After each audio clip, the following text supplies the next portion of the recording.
ایک دل دہلا دینے والے واقعے میں صرف 6 سال کی ایک معصوم بچی کا ہارٹ اٹیک کے باعث انتقال ہو گیا۔ تلنگانہ کے ضلع چنگاؤں کے اسٹیشن گھنپور منڈل کے کوٹلا پلی گاؤں سے تعلق رکھنے والے گووند اشوک اور انوشا محنت مزدوری کی تلاش میں اپنے 4 بچوں کے ساتھ حیدرآباد منتقل ہوئے تھے۔ بتایا گیا ہے کہ ہفتے کی رات بچی نے سینے میں شدید درد کی شکایت کی اور فوری طور پر بے ہوش ہو گئی۔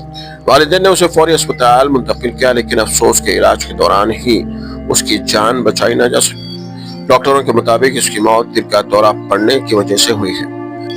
یہ المناک واقعہ پورے خاندان پر سخت طاری کر گیا ہے اور علاقے بھر میں غم کی لہر دوڑ گئی ہے۔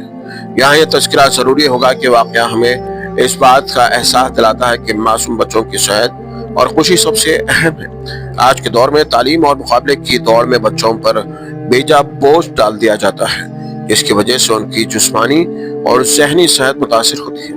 والدین اور اساتذہ کو چاہیے کہ وہ بچوں کو ضرورت سے زیادہ دباؤ نہ ڈالیں، انہیں آزاد، خوش اور بے فکر زندگی گزارنے کا موقع دیں تاکہ وہ صحت مند، محفوظ اور خوشحال مستقبل کی طرف بڑھ سکیں۔